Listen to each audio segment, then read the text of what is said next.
So you have the Second Italo-Ethiopian War, Second Italo-Ethiopian War.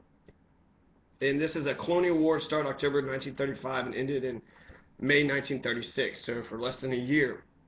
And the war was fought between the armed forces of the Kingdom of Italy, Mussolini, and the armed forces of the Ethiopian Empire. At the time, it was known as Abyssinia. So Abyssinia. So you had the Ethiopian Empire, right? Because the empires come and go. Roman Empire is about 1,500 years. The Kentucky Empire has only been here for about 200 years. I don't know if actually Kentucky don't have any colonies, so it's just a Kentucky Republic versus the American Empire of 1898. So we've actually been an empire for 115 years. That's when we've been subduing third world countries and making their property ours and not making their citizens ours, which was one thing of why the Roman Empire, was to go for such a long time, because when they would conquer a new land, they would also make those people citizens. America isn't doing that. They haven't made Iraqi citizens. They haven't made Pakistani citizens.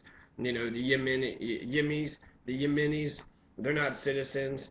Nicaraguans, El Salvadorians, the Honduras, right? We coup d'etat, Obama coup d'etat, the leader of Honduras, and Haiti. We've overthrown their government 3 times. We haven't made any of these folks citizens. We just do as we please, and we're an empire. So, anyways, the Second Italo-Ethiopian War. It resulted in the military occupation of Ethiopia, so they had able to subdue the forces. They took it over. They won. It's best remembered for exposing the inherent weakness of the League of Nations, like the Mukden incident of 1931, the Japanese annexation of 3 Chinese provinces, the Abyssinia crisis in 1935, also seen as a clear demonstration of the ineffectiveness of the League. Both Italy and Ethiopia were member nations, and yet the League was unable to control Italy or to protect Ethiopia when Italy clearly violated the League's own Article 10.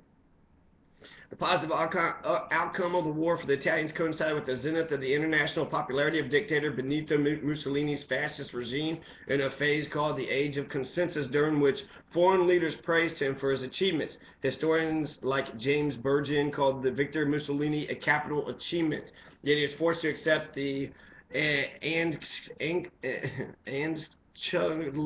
between, I don't know, the fucking agreement between Nazi Germany and Austria, began a political tour in Germany that finally destroyed him and fascist Italy in World War II. Indeed, this Italian victory is short-lived, as Abyssinia regained its freedom from 5 years of military occupation during World War II. At the end of the East African campaign, it was liberated with the help of the Allied forces. So we're seeing the Italian Mussolini invasion of Ethiopia right now. You have the Calipari and Rick Pitino, Italians who have come into white Kentucky. So you got these Italians that's trying to subdue these native white Americans. They wouldn't even consider themselves Kentuckians. Their ethnicity is American, so they're not Kentuckians. They're Americans. Right? And they're not Germans or Irish or anything else. They're just Americans. They're just white Americans. So these are Italians. White Kentucky, these are Italians who came into your sports industry, and they are taking over, okay? And they're exploiting African Americans for their own benefit. They're doing it for free. It's de facto slavery. They work for free. They get nothing for it, and the white paymasters get all the money for it. And it's Italy, so it's just like KU, Kentucky Utilities. Our profits go to a Pennsylvania CEO. Just like 4th Street Live, all of our profits go to some Baltimore, Maryland CEO, right? We don't get the benefits and the profits of our own labor and our own work.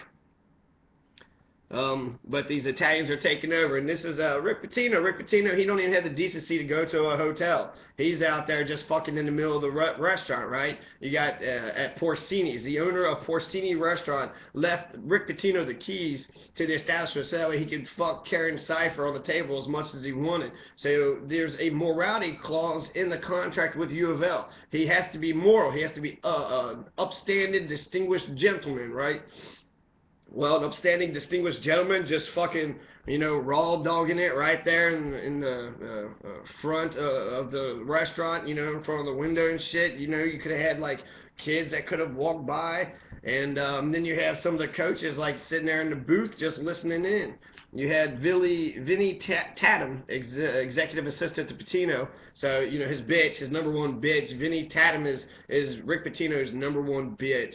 He was at the restaurant when Pitino slept with Cypher. And apparently he was lying in a booth when the schlupping took place and he heard the whole thing. So, we got 13 coaches for U of L, and 12 of them is just listening to fucking Rick Pitino fuck whoever the fuck he wants to fuck. Did anybody say, are they all a bunch of just Pitino bitches? Did any of them have the, you know, audacity or their confidence or the dignity for themselves and for the University of Louisville's program to say, hey, maybe you shouldn't be fucking this, you know, this extortionist. Don't be fucking an extortionist.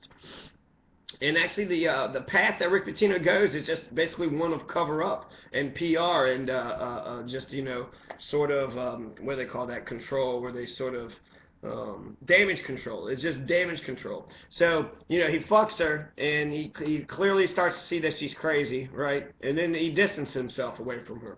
So you have Tatum was Pitino's designated driver on the night of the Thea's celebration, but Pitino chose to grab a ride home with Karen Cypher. On the ride back from the restaurant in Cypher's Cadillac Escalade, Karen Cypher badged in for basketball tickets, and then eventually she just gives them a business card.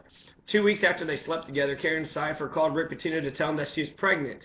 And so, okay, now Rick Pitino's fucking, you know, nervous about this. So he arranges a meeting at the equipment manager's condo. He pays Karen Cypher $3,000 to get an abortion and basically to be done with it. You know, yeah, I fucked you, and it was clearly a mistake. I don't know if you're actually pregnant or not. Here's $3,000. Get out of my face. And so he gives him $3,000.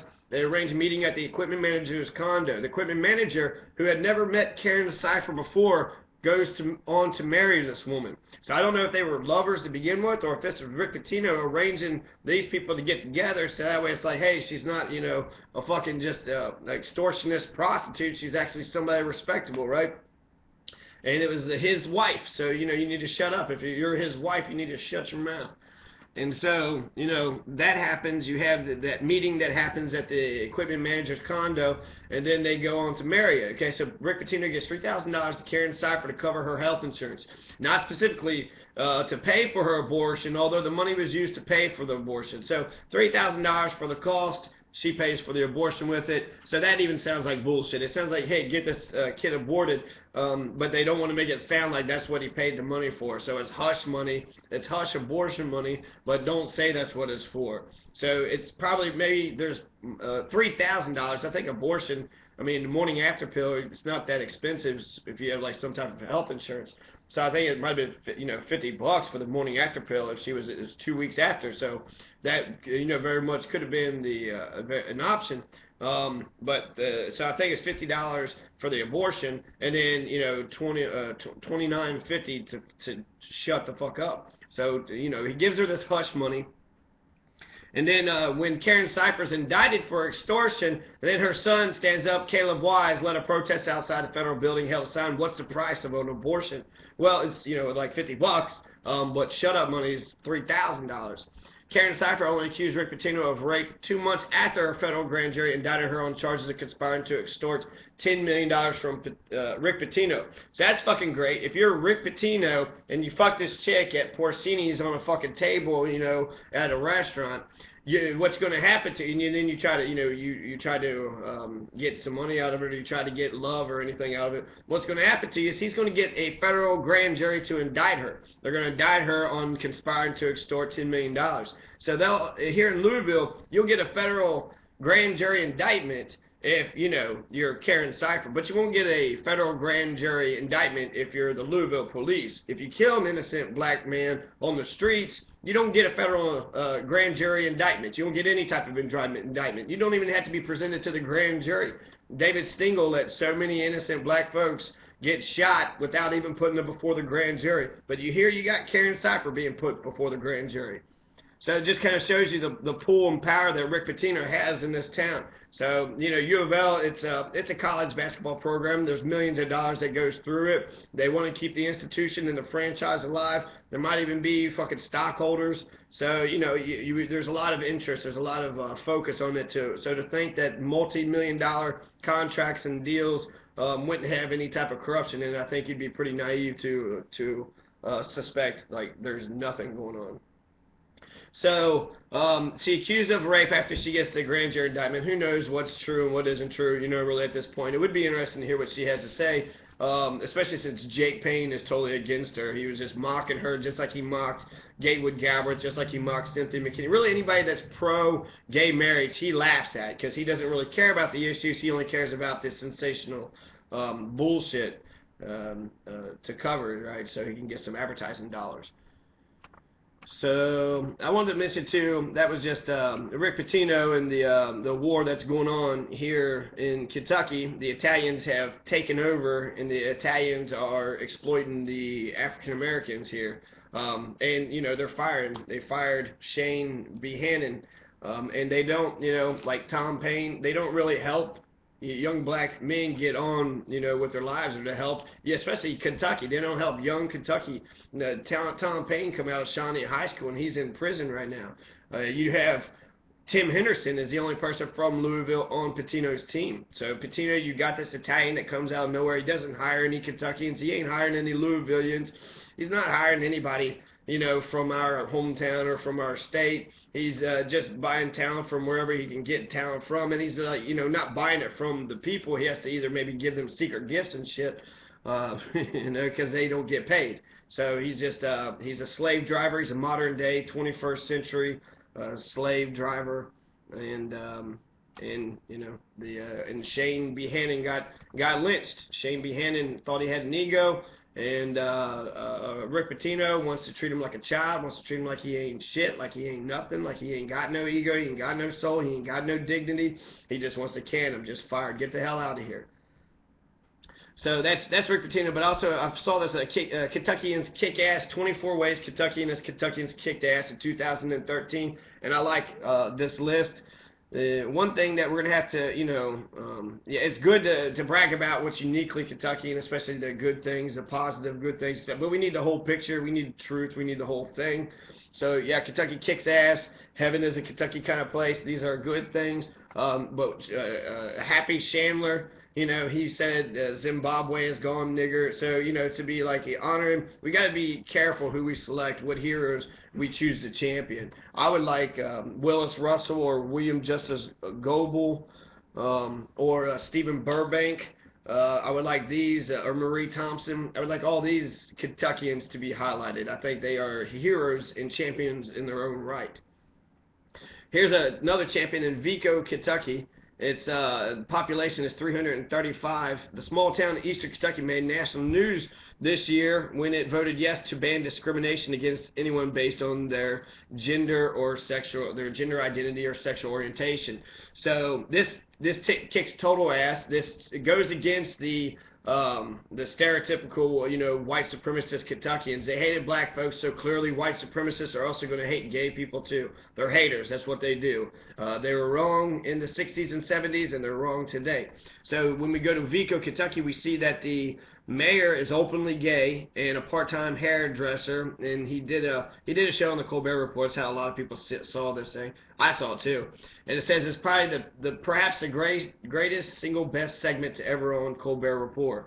And that kicks ass. Vico again made national news in December when it agreed to pay their only police officer in Bitcoin. So again, he's an openly gay married. They made being gay not illegal, because in 2004, if you're in a private establishment in Kentucky and they tell you to leave, you got to go. So here at U of L, you had the first gay man, and you also had a 10-year gay veteran student who voted to not legalize gay marriage because they're consistent with the white supremacy, with the white power structure. They don't actually care about change and making it better for anybody else. They're in positions of power, so fuck the rest.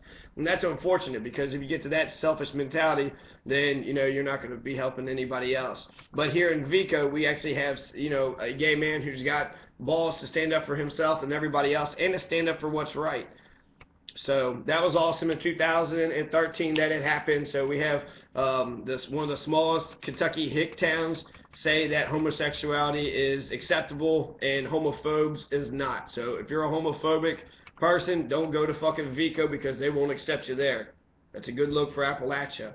Jennifer Lawrence kicks ass. She's straight up crushed in 2013. She won an Oscar for Best Actress for her performance in Silver Lining Playbook in the 2013 Oscars. She made the cover of Vogue. She was spotted wearing a Kentucky Kicks ass shirt. She killed in Hunger Games and American Hustle. She's also been a crusader against Hollywood's evil body image issues. Like a true kick-ass Kentuckian, Jennifer Lawrence made the Commonwealth very proud in 2013, and she made the entire world proud. And then in 2013, the Louisville Cardinals kicked ass for the Commonwealth by winning the 2013 NCAA championship. I see Shane Behannon jumping in the middle of the circle with all the players, but I don't see Pitino because he wasn't actually on the court. He's not the one who actually made the baskets to win that championship game.